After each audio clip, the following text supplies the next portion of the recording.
My name is Courage. Today I'll be teaching you on direct variation. Direct variation. How quantities change in the same proportion. So if this is your first time of joining us, just hit on the subscribe button and hit on the notification button right now so that you get updated and notified whenever any content is uploaded.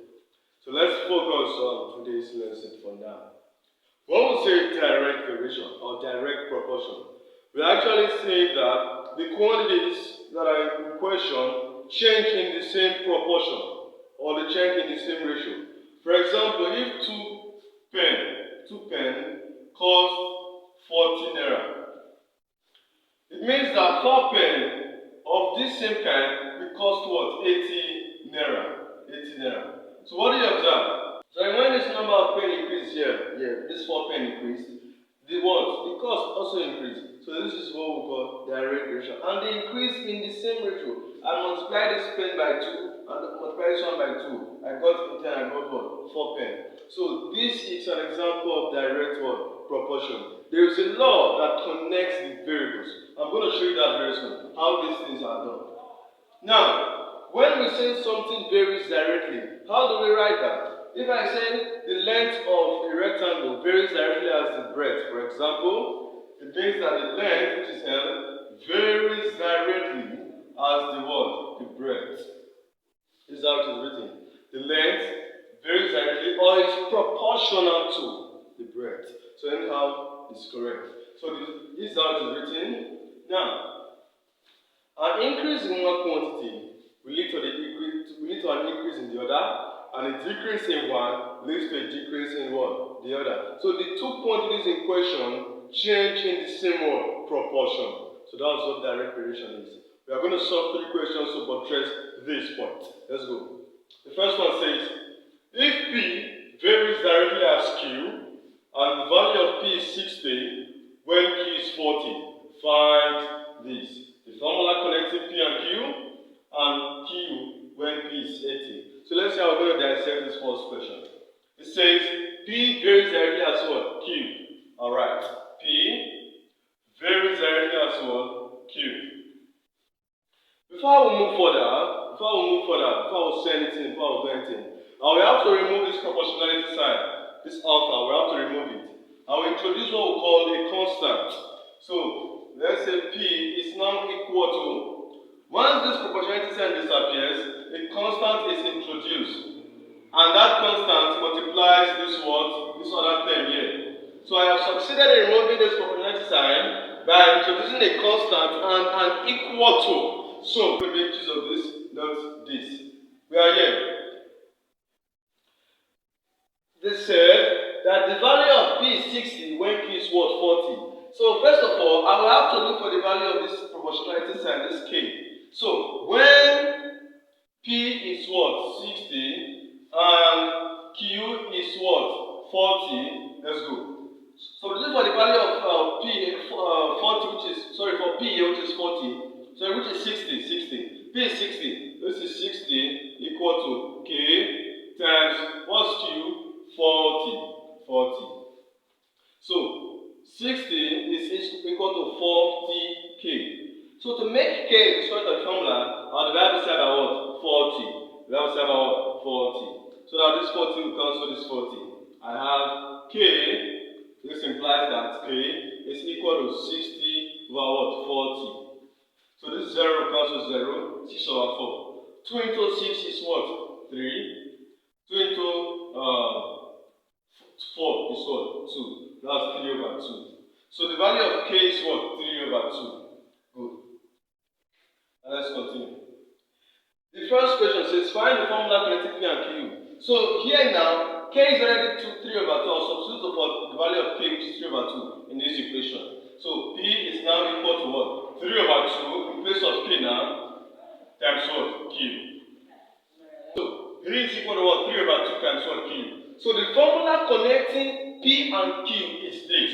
So this is the formula connecting. The formula connecting P and what? Q. Or you can say the law connecting P and Q, or you can say the law connecting the variable. variables, or the formula connecting the variables. They are all the same. So we are asked to find Q when P is 80. So based on this formula, this is 3 over 2.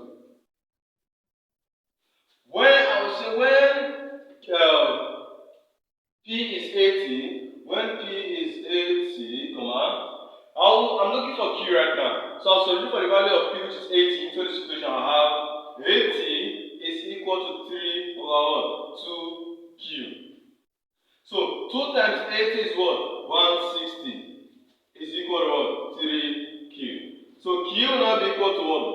160 over what? 3. So at the value of Q, when P is 80 is what? 160 over 3. So let's solve the next question.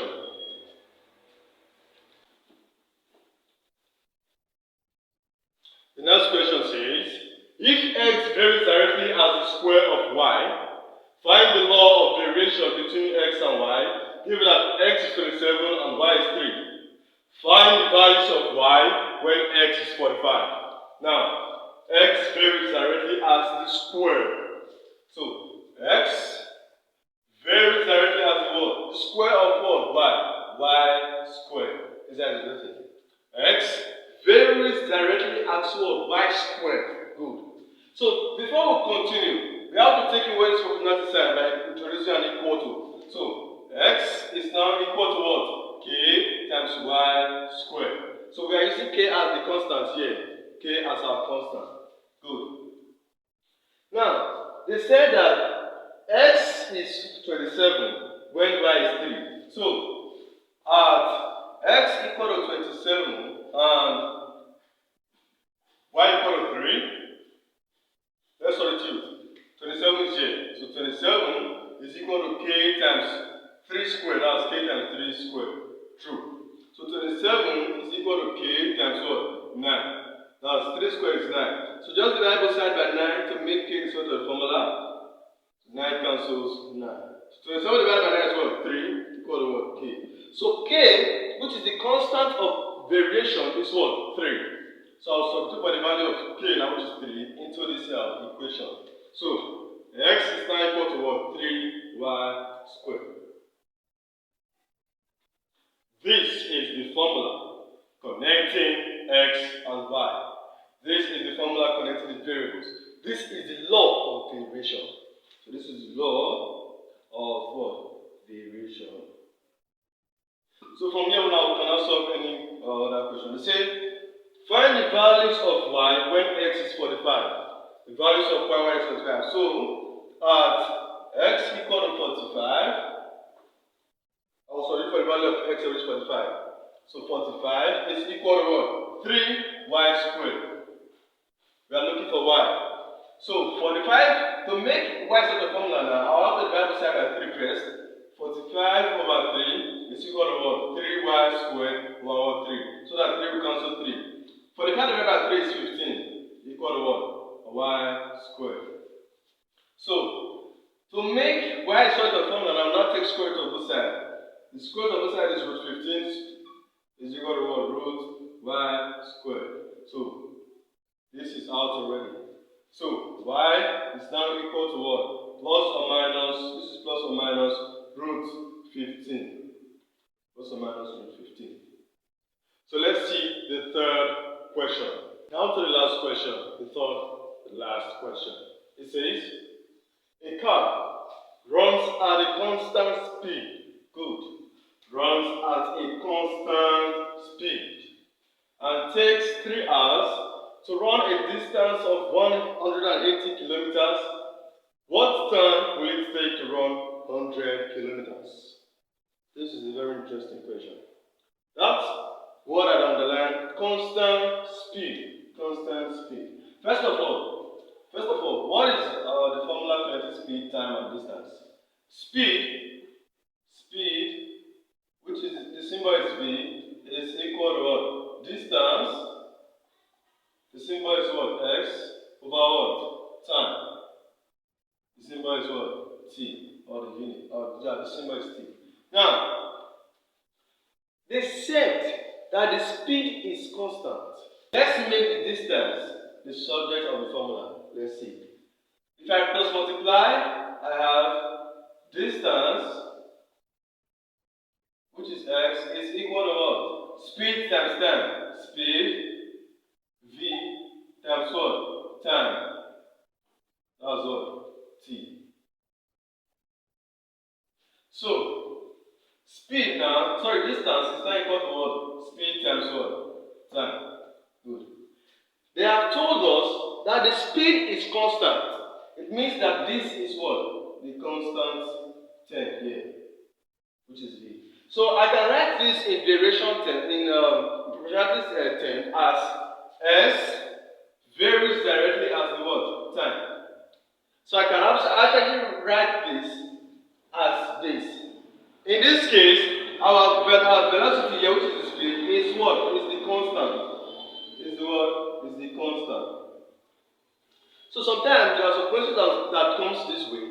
They have already given you the constant, what the constant term is.